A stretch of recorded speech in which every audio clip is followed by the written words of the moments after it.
What if someone you knew vanished, only to reappear years later with a story you'd never believe? Tanya Nicole Kach was just a teenager when her life turned dark and unexpected. For nearly a decade, she was hidden away, living a nightmare that no one knew about. Her story is one of survival, resilience, and the shocking reality of what can happen behind closed doors. We heard the survival story from one woman named Tanya Kach, who was kidnapped as a teenager, held for a decade as a virtual slave. Tanya Nicole Kach grew up in the tranquil town of Monongahela, Pennsylvania. Life there was relaxed and peaceful. For the first 8 years, she enjoyed a happy family life. Things changed dramatically when Tanya's mother, Sherry, began showing troubling behavior. Sherry's anger increasingly targeted Tanya, escalating to the point where she attacked her with a knife. Worried for Tanya's well-being, her father, Jerry, intervened by involving the authorities and removing Tanya from the dangerous situation.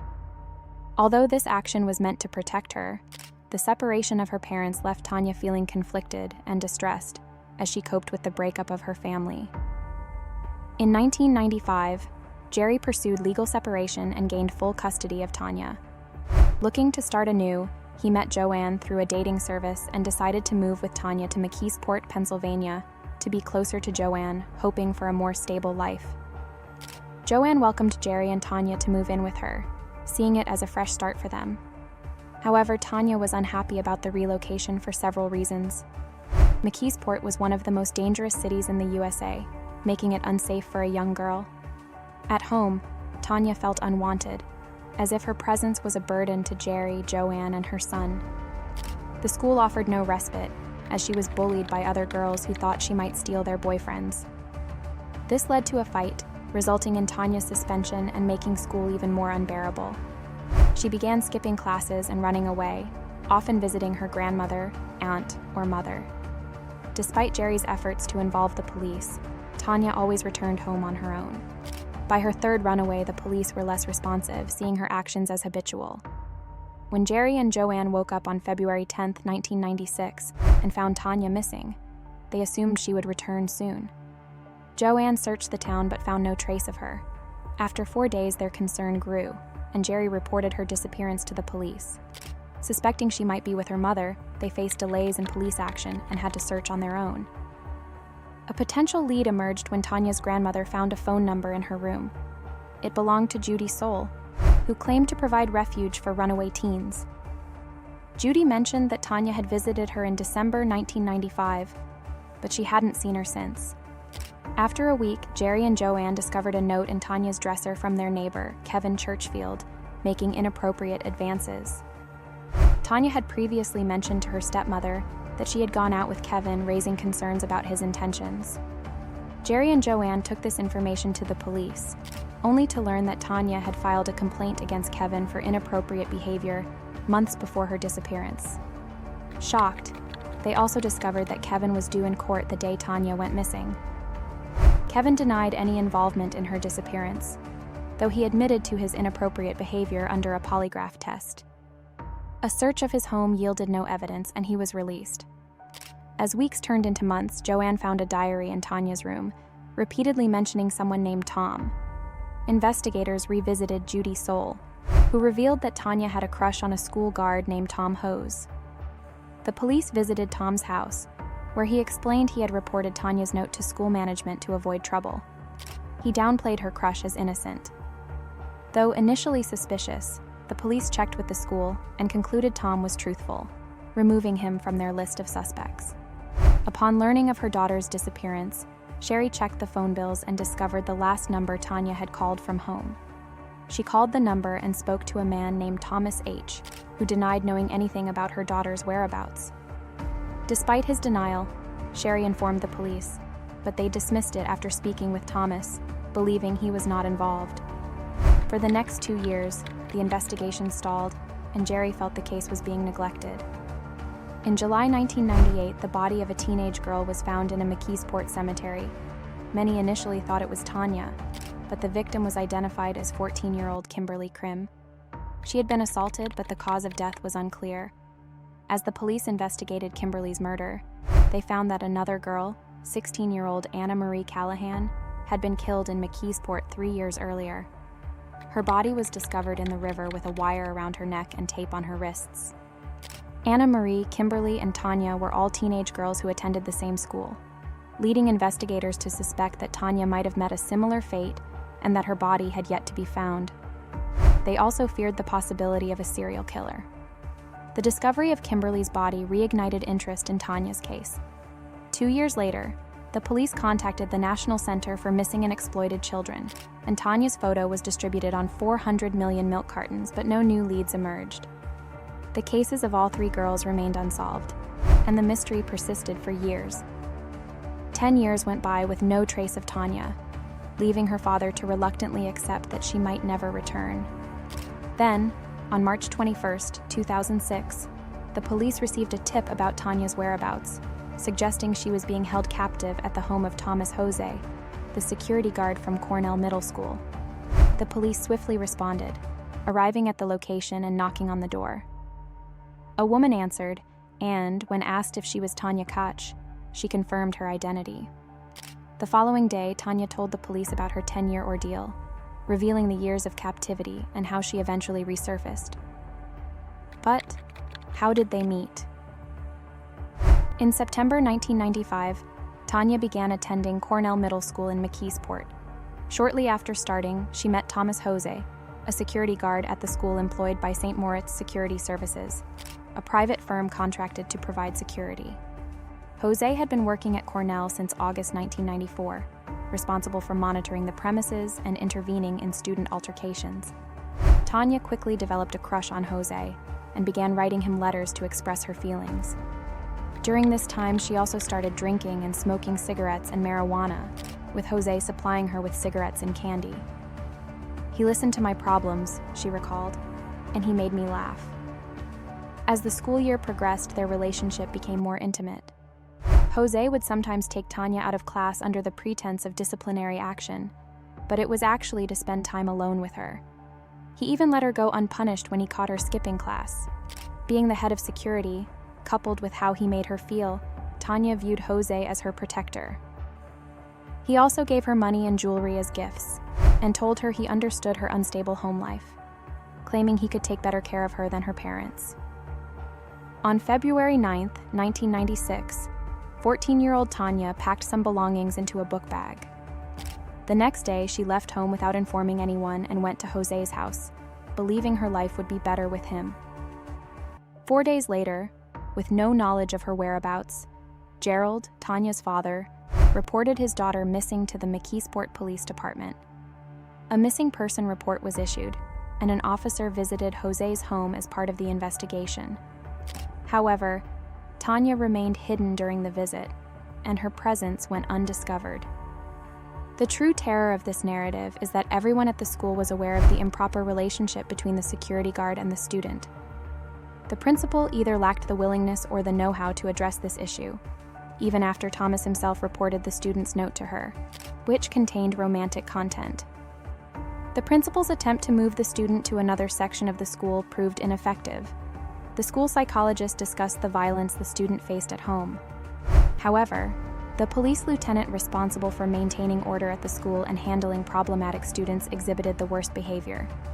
The security guard told him that the girl was a troubled teenager who often lied and made false allegations. He also mentioned that she was involved with older men. Despite this, the lieutenant didn't even try to take any action regarding the matter.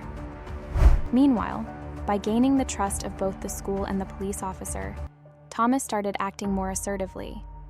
On another occasion, when the girl expressed her unhappiness with her father and stepmother and mentioned she had no place at her mother's home, Thomas suggested she run away and live with him. He promised her they would have a wonderful life together and that he would care for her much better than her parents. Since the girl was only 14 years old and was hearing these words from the only adult who seemed interested in her, she believed him. In January 1996, Thomas began planning Tanya's escape. Early on the morning of February 10th, she was to flee from home and go to Judy's house. Thomas thought this was a good idea because Judy's house would be an unexpected place to find Tanya, making Judy the last person anyone would associate with her disappearance. When Tanya arrived at Judy's house, Judy cut and dyed her hair. For a whole month, Everything seemed perfect. Tanya lived at Judy's, and Thomas visited them frequently. Thomas and Judy were kind and caring toward her, leading her to believe this would always be the case, even though she didn't fully understand what was happening. A month later, Thomas drugged Tanya, leaving her barely aware of her surroundings. That was the first time he violated her, taking away her virginity. Around the same time, Judy informed Thomas that Tanya could no longer stay with her and that it was time for her to leave. Taking advantage of the fact that his parents weren't home, Thomas brought the girl to his own house. He led Tanya to his bedroom on the second floor, and it was in that small room where she lived for all those years. During her time at Judy's, Jose relentlessly brainwashed Tanya, making her believe that going back home was impossible because her parents were furious with her for running away. As time went on, Judy realized she couldn't keep Tanya anymore. Jose then took her to his place where her nightmare began.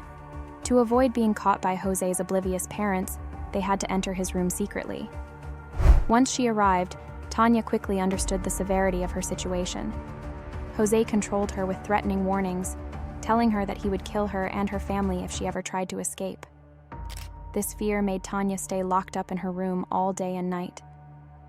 "I deliberately went to Tom's because he promised me a better life, but it turned into a nightmare," Tanya said. "He forced me to have sex every day, multiple times a day. From the moment he left for work until he came back before bed, it didn't matter. He's a total monster. There's no way to describe him." For the next 4 years, Tanya was trapped in that room. She was given just a bucket for a toilet. She had to use it for both her bathroom needs and brushing her teeth. The room was shared with Jose's son Justin, who was 2 years younger than her. Justin slept on the floor with a sleeping bag.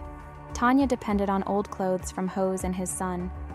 She managed to sneak out to wash her clothes in the kitchen sink when Jose's parents were away. Tanya was permitted to bathe in the basement after Tom's parents went to sleep, and she would dress in either Tom's or his son's clothes. Tanya became skilled at walking on every squeaky floorboard in the house to prevent making any noise when Tom's parents were around. She made sure her room was securely locked from the inside, and whenever Tom would cough as he climbed the stairs, it was a cue for Tanya to unlock the door.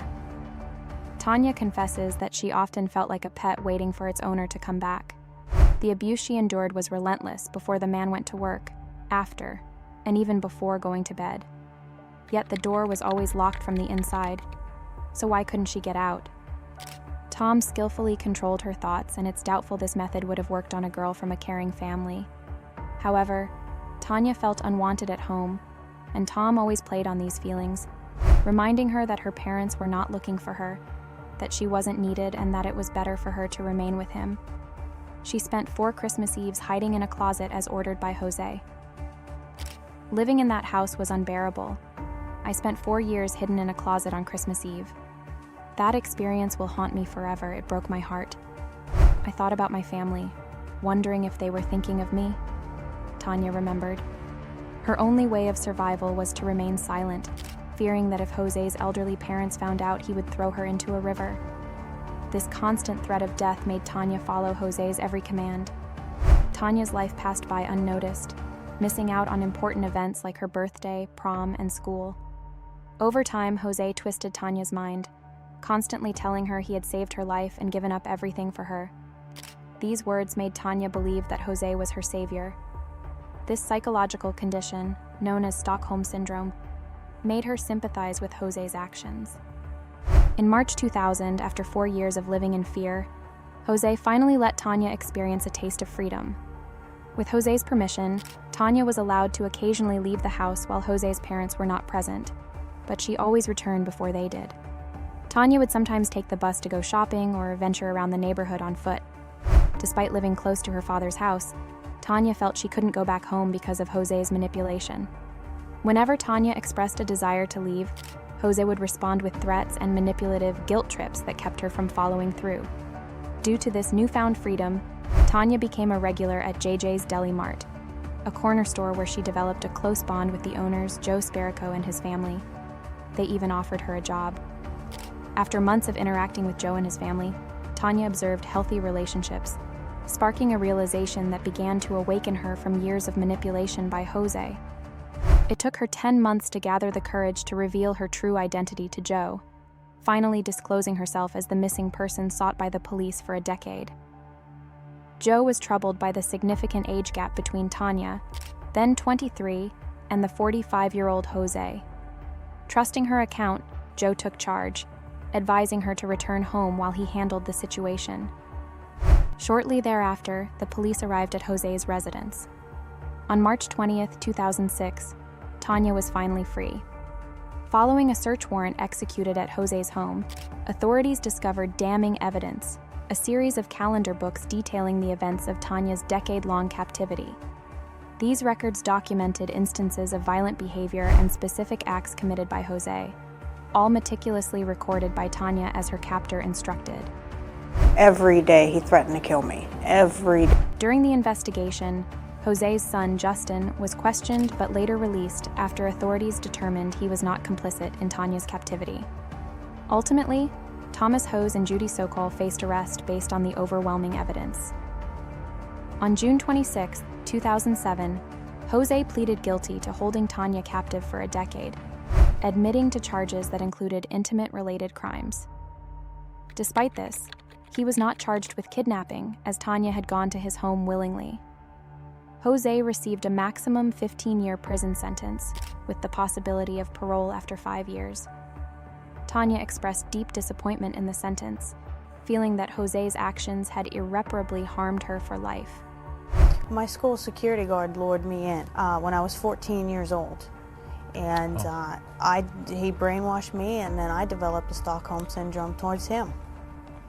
Meanwhile, Judy received a sentence of 6 to 23 months in prison. She denied involvement but pleaded no contest to reduce charges related to aiding Jose in concealing Tanya's presence. The investigation confirmed no connection between Jose and 2 other victims, Anna Marie Callahan and Kimberly Krim, whose cases remained unsolved to this day. I have a lot of anger, hatred. He's a monster. Absolute monster. Tanya initially felt relief upon her reappearance, but soon faced blame and skepticism from her father, Jerry, and stepmother, Joanne, who accused her of causing her own abduction. Their doubts and accusations deeply hurt Tanya, compounded by public skepticism about her story. In 2011, Tanya published Memoir of a Milk Carton Kid, recounting her harrowing captivity and subsequent liberation. The book became a New York Times bestseller, aimed at inspiring others and offering hope in the face of adversity. Tanya shared how her troubled childhood had made her vulnerable to Jose's manipulation, emphasizing the importance of parental support and attention. Jerry and Joanne, feeling portrayed negatively in the book, sued Tanya for defamation, adding to her ongoing emotional turmoil. The prospect of Jose's release from prison in February 2022 terrified Tanya, as he returned to live near her former captivity site. This situation reignited her fear and apprehension about encountering Jose again. Despite enduring significant physical and psychological trauma, including losing the ability to bear children due to the abuse, Tanya found strength in rebuilding her life. She eventually found happiness in marriage, becoming a stepmother and grandmother, demonstrating her resilience and determination to overcome adversity. Through it all, Tanya sees herself not just as a victim, but as a survivor who has endured and thrived despite the horrors she faced. Hey everyone! Thanks for hanging out with me today as we explored another intriguing case in the world of crime. If you enjoyed this story, make sure to hit that like button and subscribe to join our community. I'd love to hear your thoughts, so drop a comment below with any cases you want me to cover next. Until next time, keep your curiosity alive and stay safe out there.